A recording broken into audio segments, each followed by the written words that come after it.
దేవునామానికి మహిమ కలుగాక. కుడి వచ్చిన మీ అందరికి ప్రభువైన యేసుక్రీస్తు నామములో అందరికి వందనాలు చెల్లిస్తున్నాం. విశ్వాసం యొక్క పునాది ప్రతి వారు కూడా చదువుతున్నాను, గమనించండి. ప్రపంచంలోని పలు సంభవాలు అన్ని కూడా ప్రభు రాకడ త్వరగా ఉందని తెలియజేస్తున్నాయి. ఎంతమంది మరణించారండి? విశ్రాంతిలోకి వెళ్ళారు. ఈ వేళ వరకు ప్రభు మనల్ని సజీవంగా ఉంచాడు. ప్రభు రాకడ ఏమో అతి సమీపంగా ఉంది. అందుకే ఇలాగా ఇయ్యబడిన సమయాన్ని అమూల్యమైనదిగా భావించాలి. ఆయన మనల్ని ప్రేమిస్తున్న దేవుడు. నేను నా ప్రభు యొక్క దృష్టికి బహుశ్రేష్టమైన వాడిని.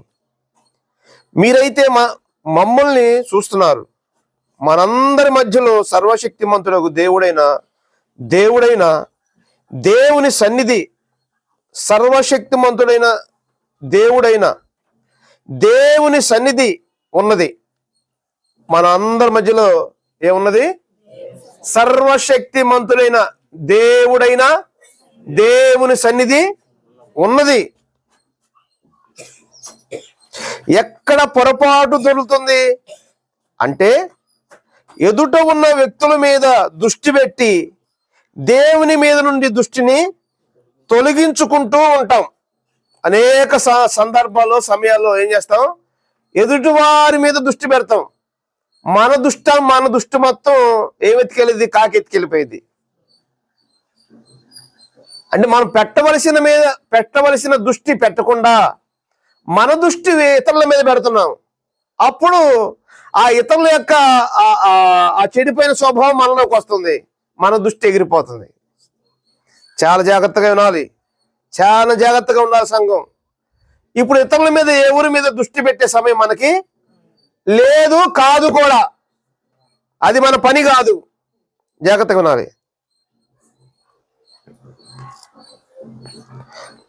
ఏ మత సంబంధమైన స్థలంలోకి వెళ్ళి చూడండి, అక్కడ ఒక విగ్రహం ప్రతిష్ఠ చేయబడుతుంది. ప్రజలేమో ఆ విగ్రహం వంకే ఏకాగ్రతగా కలిగి చూస్తూ ఉంటారు.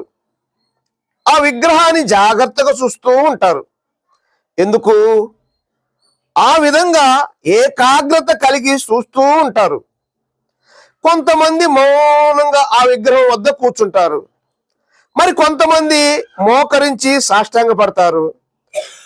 కొంతమంది ఏడుస్తూ ఉంటారు. అందరి దృష్టి కూడా ఆ విగ్రహం మీదనే కేంద్రీకృతమై ఉంటుంది. వాళ్ళ ఆలోచన సరళి ఏంటసలు? ఓహో, ఈయన దేవుని యొక్క రూపం. ఏందంట? విగ్రహాన్ని చూసినప్పుడు, వారు నిలబెట్టుకున్న విగ్రహాన్ని చూసినప్పుడు వాళ్ళు ఏమనుకుంటారు?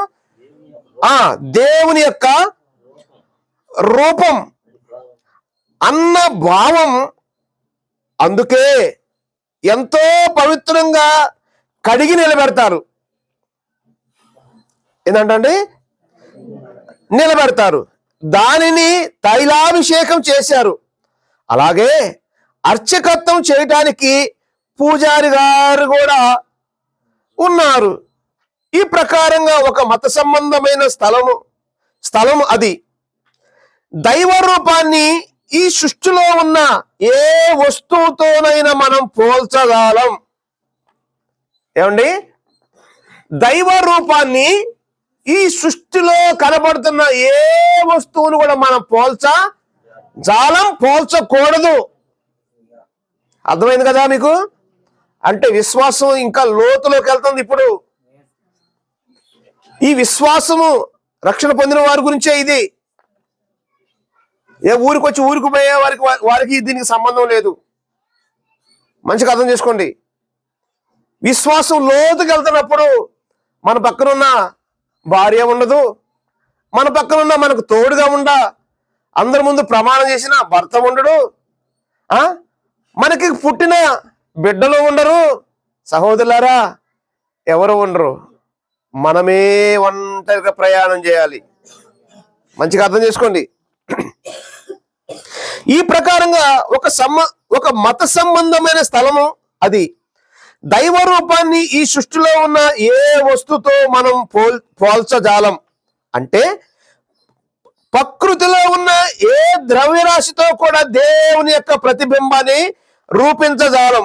వాక్యంలో చెబుతుంది. ఏం చెబుతుంది?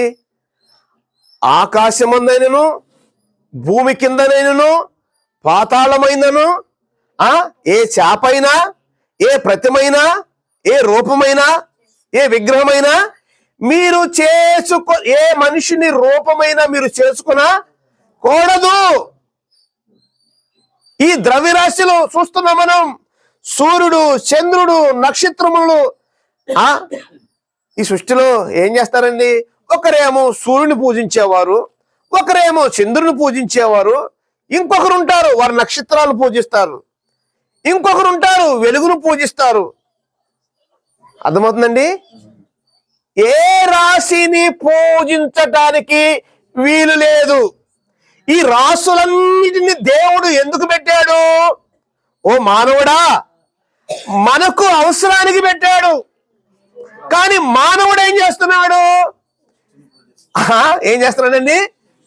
మనకు కావాల్సిన, మన పని చేయటానికి కావాల్సిన వస్తువుని తిరిగి మానవుడు దాన్ని పూజిస్తున్నాడు. చూడండి, అర్థం చేసుకోండి. ఇది బయట వారి గురించి కాదు, క్రైస్తవుల గురించే ఇది మాట్లాడుతున్నాం. మంచిగా అర్థం చేసుకోండి. అయితే సర్వశక్తి కలిగిన దేవుడు మన మధ్య నివాసం ఉంటున్నాడు. మన కళ్ళకేమో భౌతికంగా కనబడటం లేదు. ఆ దేవుడు ఇప్పుడు ఏమైనా కళ్ళకి భౌతికంగా కనబడుతున్నాడా? చెప్పండి. భౌతికంగా కనుక ఒక ఖడ్గం తీసుకుని నిలబడ్డాడు అనుకోండి, ఏమైంది? ఒళ్ళు మొత్తం ఏమైంది? నీరు గారిపోయింది. అవునా కాదా? ఏ సహోదరులారా, అప్పుడైతే ఖడ్గం తీసుకుని నిలబడితే ఒకవేళ ఏదైనా పొరపాటు జరిగితే, ఒకవేళ అమ్మో నాదేమైనా తప్పుంటే ఈ ఖడ్గం నా మీద పడిపోయింది, నేను అప్పుడే అయిపోతా. అంత భయము. మరి సహోదరులారా, ఆత్మ అయిన దేవుడండి ఆయన నువ్వు కళ్ళతో చూసినా చూడకపోయినా ఆయన మన మధ్యలో ఉన్నాడు. ఆ దేవునికి ఎందుకు భయపడతలేదు? ఎందుకండి? నువ్వు చేసుకున్న ఒక విగ్రహం కాదు దేవుడు. మంచిగా అర్థం చేసుకోండి. ఇదిగో ఈ మూలన విగ్రహం పెట్టారని ఈ నేత్రాలతో మనం చూసి చెప్పొచ్చు. మరికొన్ని స్థలాలలోనేమో విగ్రహాలు లేవు, కానీ గురువులు కూర్చుని ఉన్నారు. అంటే వాళ్ళ ఎదురుగా కూర్చుంది ఒక మానవ మాతృడండి. అయినా ప్రజలు ఆయన వంక తదేకంగా చూస్తుంటారు, ఆయనను సన్మానిస్తుంటారు. మన చేత జరుగుతున్న పొరపాటు ఏంటంటే, ఆ గురువు గారి వంక ఎలాగైతే చూస్తారో మీలో చాలా మంది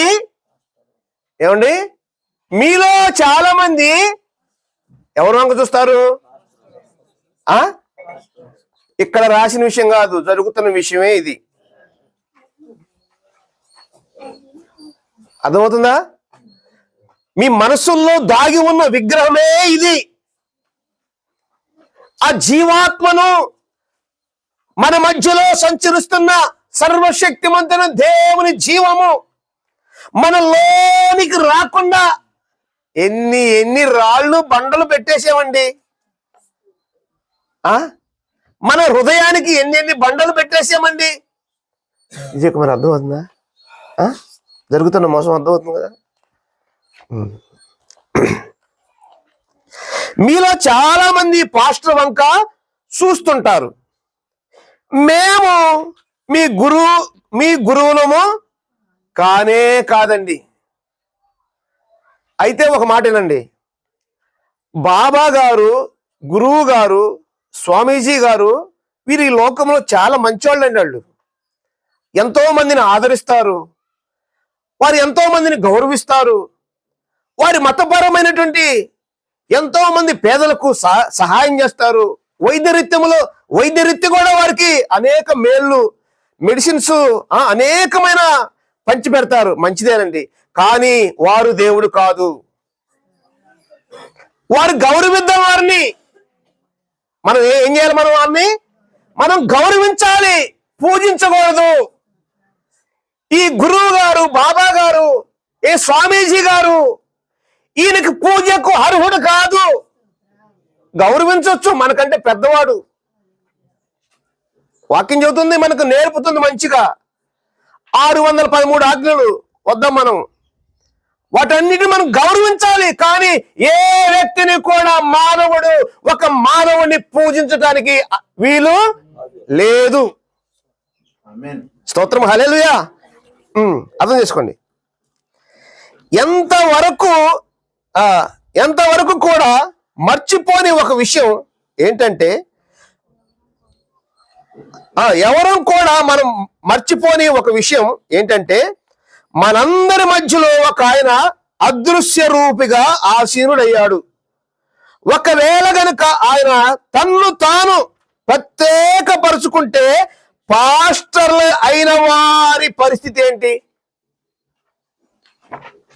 ఏమండి?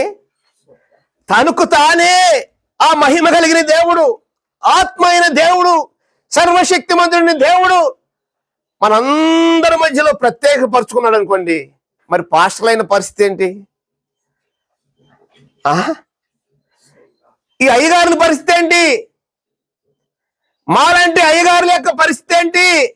అయ్యో, మా గౌరవం పోవును కదా, మా లాభం పోవును కదా, మా మర్యాద పోవును కదా, మా పెద్దరికం పోవును కదా. సహోదరులారా, దీన్ని సమస్తము కూలగొట్టడానికే ఇప్పుడు దేవుడు తన పరిశుద్ధాత్మ తన చేతిలో తీసుకుంటున్నాడు. స్తోత్రం, హల్లెలూయా. ఇంకా విగ్రహం కావాలి మీకు? మహిమ కలిగిన దేవుడు కావాలా? ఏమండి? ఎవరి మనస్సు, ఎవరి యొక్క ప్రత్యక్షత, ఎవరి చూపు ఏ వ్యక్తి మీద ఉండటానికి లేదండి. అందరము మహిమ కలిగిన దేవుని ఆత్మ జీవాత్మ మీద ఆనుకోవాల్సిందే. ఇప్పుడు ప్రభు ఒక పాస్టర్ని విగ్రహం చేయడానికి కాదు, ప్రతి వారిని ఆ జీవము కలిగిన దేవుని యొక్క సన్నిధి అనుభవించాలని కోరుతున్నాడు. స్తోత్రం, హల్లెలూయా. మరి ఆ మహిమ కలిగిన దేవుడు ప్రత్యక్షత అయితే మాలాంటి వాళ్ళ పరిస్థితి ఏమైంది? ఏమండి? అర్థమవుతుంది మీకు?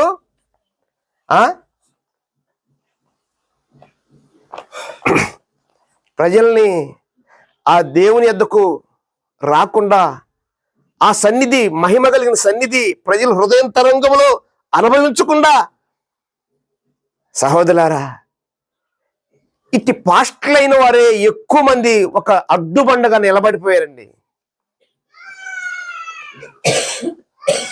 చాలా మంది ఏంటండి ఇప్పుడు చెప్పేది, వారిని చూసినప్పుడు, ఏమండి మీకు ఒక గురువు ఉన్నాడు, ఒక బాబా ఉన్నాడు, ఆయన వల్ల మీకు ఏమొచ్చిందండి? ఏం చెప్తారు క్రైస్తవులైన వారు? అది కరెక్ట్ కాదండి, ఆయన వల్ల మీకు ఏం దొరకదండి. ఇదే కదా చెప్పేది, అవునా కదా? మరి అయ్యగారి వల్ల ఏం దొరికిద్ది చెప్పండి? అయ్యగారి వల్ల కూడా ఏమి దొరకదు. ఏమైనా ఇవ్వాలంటే సజీవుడైన, మృతుల్ని జయించి తిరిగి లేచిన క్రీస్తు ఆత్మ ద్వారాగా ఇవ్వాలి. ఏ వ్యక్తి ద్వారాగా ఏ వ్యక్తికి ఏమి దొరకదు. స్తోత్రం, హల్లెలూయా. మంచిగా అర్థం చేసుకోండి. ఈ వెలుగు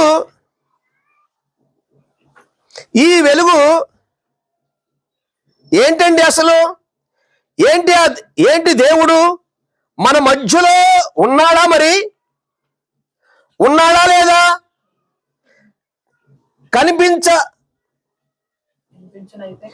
కనిపించనైతే కనిపించడం లేదు. ఎంత మందిలో ఈ సమయంలో దేవుని సన్నిధి మన మధ్య ఉన్నది అని అనుభూతి చెందుతున్నారు? మనం కేవలం పాత్రులమై ఉన్నాము. మనం కేవలం పాత్రలమై ఉన్నాము. మైక్ రూపంలో మా స్వరం మీ దగ్గరకు చేరుతుంది.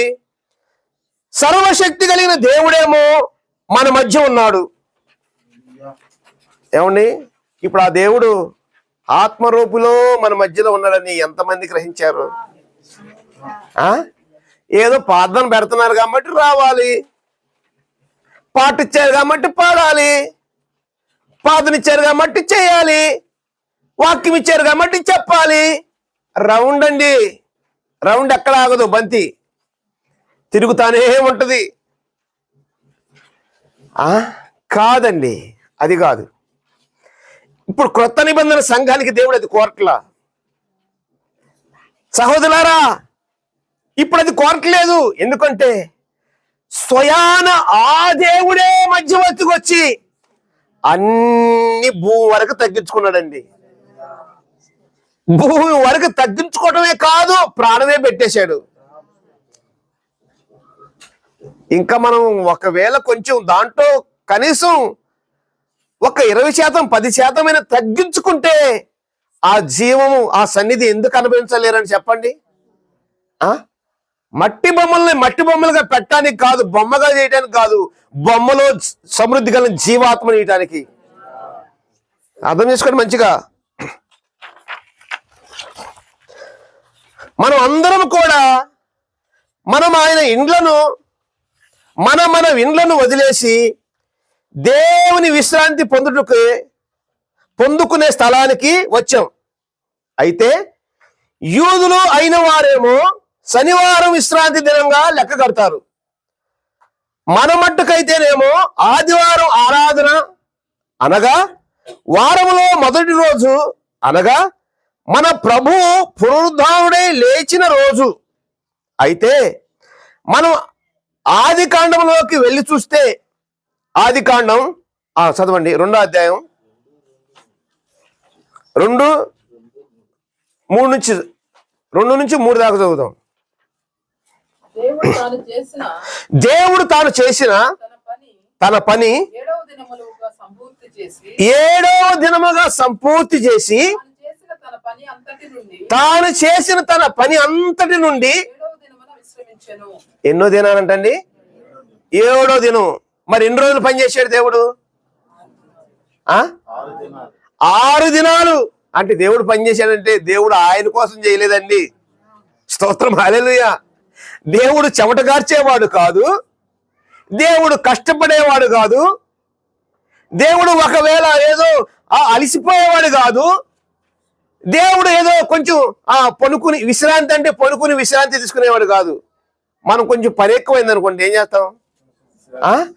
అమ్మా ఇవాళ నా పని అయిపోయిందండి, అసలు వేస్తాం, ముసుకేస్తాం. ఎంతమంది వచ్చి కొడతారు, సుఖం ఉండదు. కొందరి పరిస్థితి ఇదేనండి. కానీ యేసుక్రీస్తు యొక్క పరిస్థితి ఇది కాదండి. మంచిగా అర్థం చేసుకోండి. ప్రభు యొక్క విశ్రాంతి ఇది కాదు. మన మట్టుగా ఇదేనేమో ఆదివారం ఆరాధన, పునరుద్ధానుడు. అయితే మనము ఆది కాండంలోకి వెళ్ళి చూస్తున్నాం. ఇక్కడ మనం చదివాం కదా, ఇప్పుడు ఇక్కడ మనం అందరం కూడా చూస్తున్నాం. సృష్టినంతటిని కూడా 6 దినాలలో ముగించేశాడు, 7వ దినాన విశ్రాంతి తీసుకున్నాడు అని అన్ని పనులన్నీ ముగించబడ్డాయి. 7వ దినమున దేవుడు ఏం చేశాడు? మనమందరం కూడా విశ్రాంతి తీసుకుంటాం. రోజంతా పనిచేసి కష్టపడి ఇంటికి వచ్చాక మధ్యాహ్న సమయంలో కూడా విశ్రాంతి తీసుకుంటాం. ఎందుకు?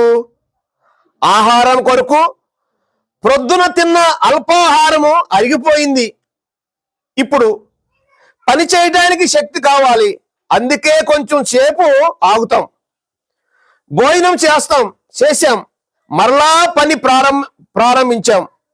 ఇక సాయంకాలానికి అలసిపోయాం, ఇంటికి వచ్చాం, స్నానం చేశాం, చక్కగా భోజనం చేశాం.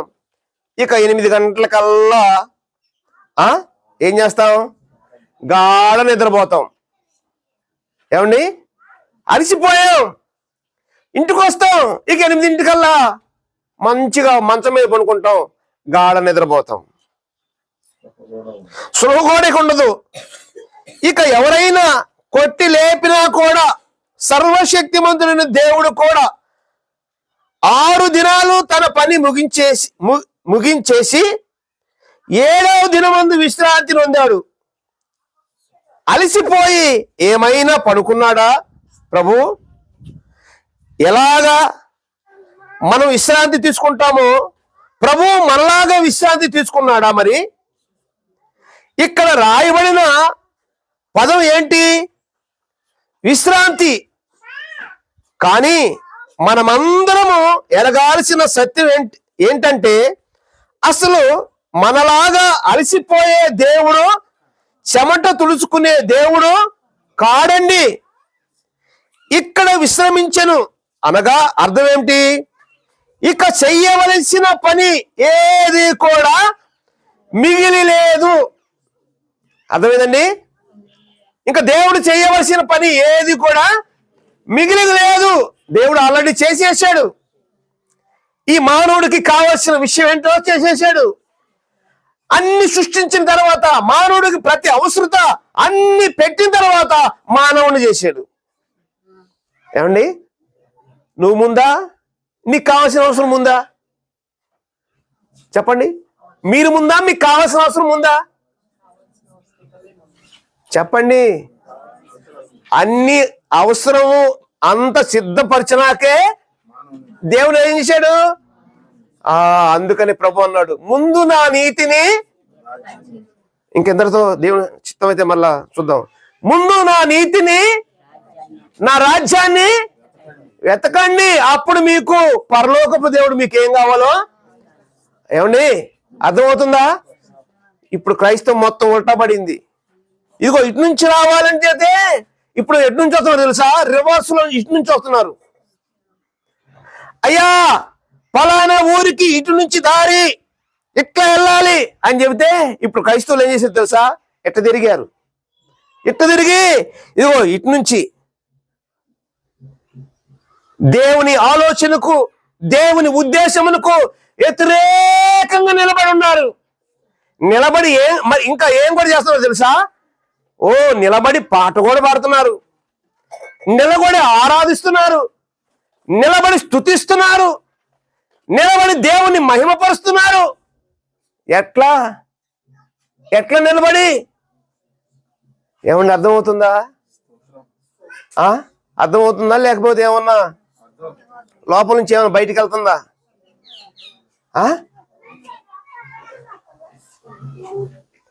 మంచిగా అర్థం చేసుకోండి. వ్యతిరేకంగా నిలబడిన వాడా? ఓ క్రైస్తవుడా, నువ్వు ఎన్ని చేసినా నేను దాన్ని కోరను. స్తోత్రం, హల్లెలూయా. దేవుడు అన్నాడు సౌలుని, అయ్యా సౌలా, నువ్వు అనేకమైన శత్రువులు చంపొచ్చు, నా పక్షంగా ఉండి ఎన్నో గొప్ప గొప్ప కార్యాలు చేయొచ్చు. సౌలా, నువ్వు ఎన్ని చేసినా సరే నేను దాని కోరను, నా మాట అయినటే శ్రేష్టం. అర్థమైందండి? అర్థమైందా? మనం ఎన్ని చేసినా దేవుడు కోరట్లేదు, ముందు దేవుని మాట అయినాడని కోరుతున్నాడు. అర్థమైందా? సహోదరులారా, ముందు మీకు అర్థం కావాలి. ముందు మన పని, మన ధనము, మన ఆరోగ్యము ఈ దేవుడు కోరట్లా. ముందు మన నుంచి దేవుడు ఏం కోరుతున్నాడు? తండ్రి మాట అయినాలని కోరుతున్నాడు. అప్పుడు మీరు ఏం చేయాలో నేర్పిస్తాడు. ఆ ప్రకారంగా పని కోరుతున్నాడు. ఏమైంది? ఇప్పుడు రివర్స్ అయింది కథ రివర్స్ అయింది. కొంచెం కూడా లొంగే పరిస్థితి లేదు, కొంచెం కూడా మాట వినే పరిస్థితి లేదు, కొంచెం కూడా లోబడే పరిస్థితి లేదు. స్తోత్రం, హల్లెలూయా. అయితే సహోదరులారా, దేవుడు దీన్ని కోరట్లేదు. మంచిగా అర్థం చేసుకోండి. ముందు నా మాట వినాలి, నా మాట వినితే శ్రేష్టం. అదే వాక్యం చెబుతుంది. ఈ రోజున సహోదరులారా, ఉల్టా చేయటానికి కాదు మనం, ఉల్టా అవటానికి కాదు, మనం ఒక చక్కని మార్గంలో రావటానికి. ఇట్లా ఉల్టా మార్గంలో ఉన్నామంటే అర్థం చేసుకోవాలి, ఇది కూడా ఒక మతాన్ని స్థాపించటానికి అయి ఉంది అని. అర్థమైందా? మన ఇష్ట ప్రకారంగా మనం వెళ్తున్నామంటే ఇది కూడా ఒక మతాన్ని స్థాపించే నిలయమై ఉంది అని అర్థం చేసుకోవాలి. కానీ క్రీస్తు మతాన్ని స్థాపించడానికి రాలేదు, మార్గాన్ని సిద్ధపరచడానికి వచ్చాడు. స్తోత్రం, హల్లెలూయా. మత గోడలన్నిటిని బద్దలు కొడుతున్నాడు, దానిలో నుంచి విడిపించుకుని మార్గం గుండా తీసుకెళ్తున్నాడు. అదే ఇరుకు మార్గం, అదే నిందల మార్గం, అదే శ్రమల మార్గం, అదే దుఃఖ మార్గం అండి. ప్రైజ్ ది లార్డ్, హల్లెలూయా. రండి, ఇంకా మంచిగా మీరు చదువుకోండి. మొత్తం 10 పేజీలు ఉన్నాయి. స్తోత్రం. మనందరం కలిసి రక్షణ పొందిన వారు ఎవరైనా ఉంటే అట్టి వారు కలిసి ఇప్పుడు ప్రభుని ఆరాధిద్దాం. ఆయన సన్నిధి అండి, ఆయన మహిమ కలిగిన సన్నిధి అండి.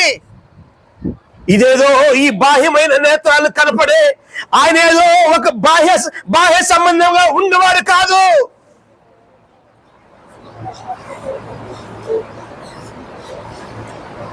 దేవుడు ఆత్మ ఉన్నాడు.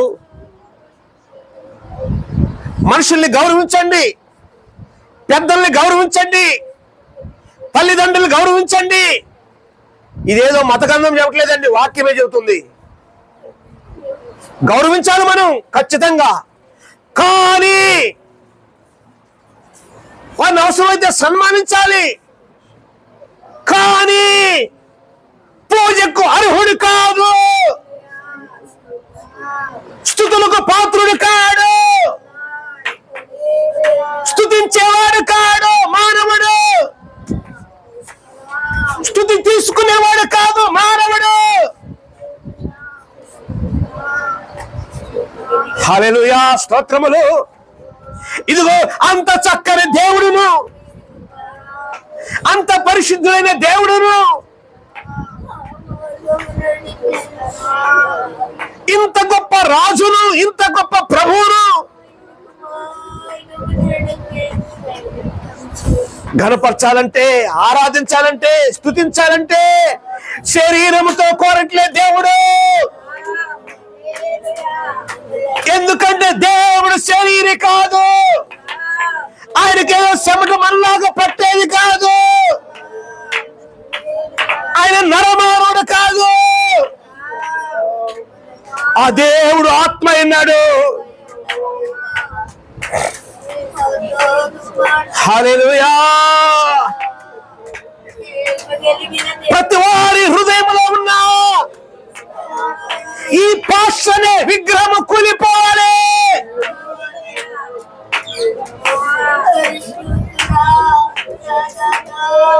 కుటుంబం అనే విగ్రహము కూలిపోవాలి.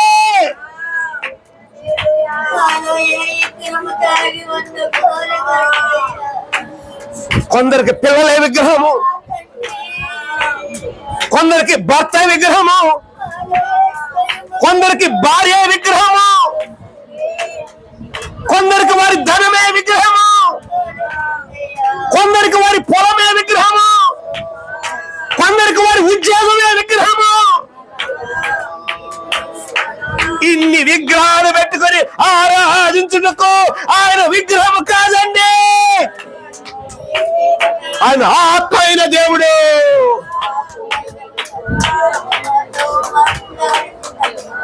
సైన్యములకు అధిపతి ఆత్మ అయిన దేవుడు.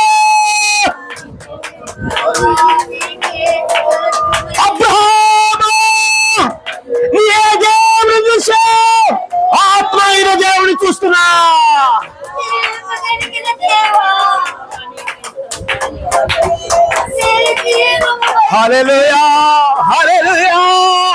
ఇదిగో ఈ ఆత్మైన దేవుణ్ణి అంతరంగంలో అనుభవించడానికి కొత్త నిబంధన సంఘమునకు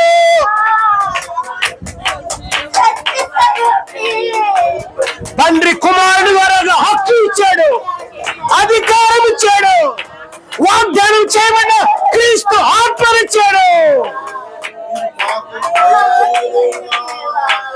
రాయి కాదు, నువ్వు మౌనంగా కూర్చొని రాయని నువ్వు అనుకుంటే కాదు. కొంచెం కూడా కదలలేని పరిస్థితి, కొంచెం కూడా నోరు తెరవలేని పరిస్థితి. అర్థమవుతుంది, అర్థమవుతుంది, అర్థమవుతుంది. అహంకారాన్ని ఎంత కొట్టినా కూడా, ఈ గర్విష్ఠుల్ని ఎంత నెట్టినా కూడా చలనం లేని పరిస్థితి.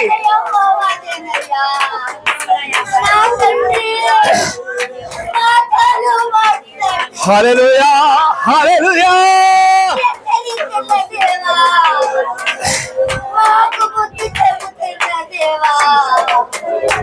కృపా, కృపా, కృపా, కృపా. హల్లెలూయా, హల్లెలూయా.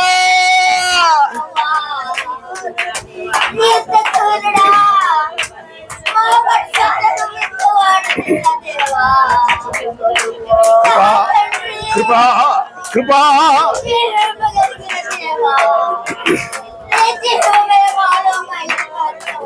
స్తుతి, స్తుతి, స్తుతి, స్తుతి, స్తుతి, స్తుతి.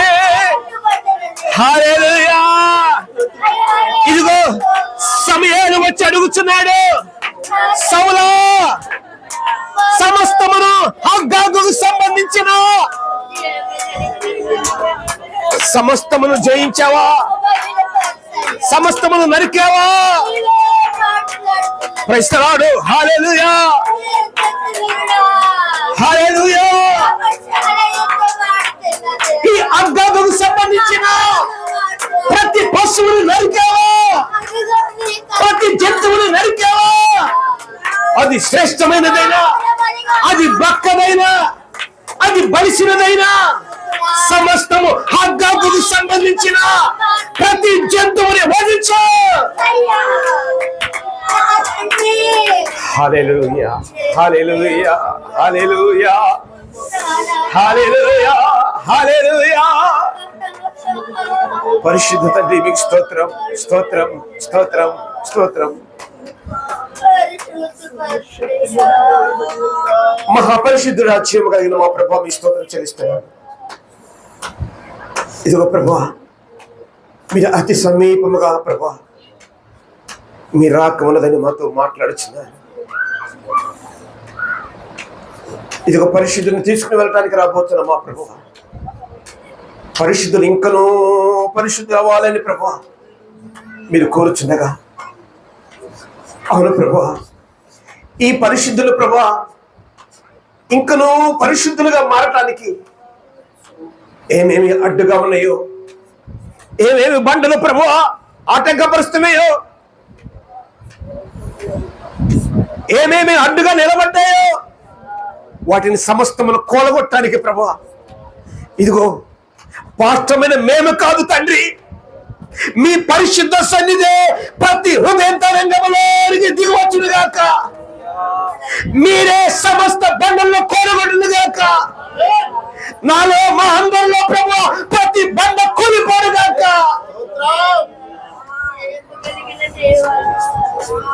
తండ్రి, మీ పరిశుద్ధాత్మే మీ సంఘమునకు అధ్యక్షత వహించును గాక.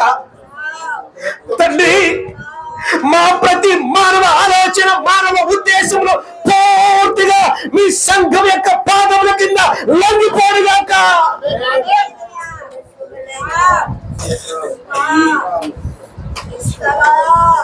తండ్రి, మీ కుమారుడైన క్రీస్తు యొక్క శరీరంలో అవయవాలుగా ఉన్న ఆయా ప్రాంతాల్లో ఉన్న ప్రతి శరీరంలో అవయవాన్ని మీరే భద్రపరచండి. తండ్రి మీ జీవాత్మ ద్వారా భద్రపరచండి. మీరే ఒక్కొక్కరు ఆకర్షించండి, ఆ సిలువ ఎందుకు నడిపించండి. ఆ ఇరుకు ద్వారంలో, ఆ ఇరుకు మార్గము గుండా ప్రభువా, ఆ శ్రమల మార్గము గుండా ప్రభువా, మీరే మమ్మల్ని ఒక్కొక్కరు సిద్ధపరచండి. రోజు రోజు రోజు రోజు మీతో కలుసుకునే కృప ఇచ్చామని, ఇంకొక ప్రతి విగ్రహాన్ని కొలగొట్టి జీవము కలిగిన మా దేవ మీ జీవ సన్నిధిని అనుభవించినట్లుగా మీ కన్ను చూపమని, కనికరించమని ఈ మాటలు ఎందరైతే విన్నారో అట్టి వారి ప్రతి హృదయంతరంగా తెరిచి తండ్రి మీ ఆత్మతో మీరే ఒక్కొక్కరిని ఇంకనూ పరిశుద్ధపరచండి, ఇంకనూ పవిత్రపరచండి. తండ్రి మీ రాజ్యములకు ప్రభువా వారసులు ఉన్నట్లుగా మీరే మీ మాటలతో ఇంకనూ పరిశుద్ధపరిచి అప్పగించుకుని జీవము సమృద్ధి జీవం పొందినట్లుగా కరుణ చూపమని మమ్మల్ని మేము తగ్గించుకుంటూ మీ పరిశుద్ధ నామమును హెచ్చించుకుంటూ ఇంతవరకు నడిపించిన మీ ఈ సమయాన్ని బట్టి మీకే స్తోత్రం చెల్లించుకుంటూ మా సమస్త మీ చేతులు సమర్పించుకుంటూ మా ప్రభును లోకరక్షకుడును యేసుక్రీస్తు అతి పరిశుద్ధమైన నామములో అడిగి వేడుకుని స్తుతించి ప్రార్థిస్తున్నాం మా పరమ తండ్రి. ఆమేన్.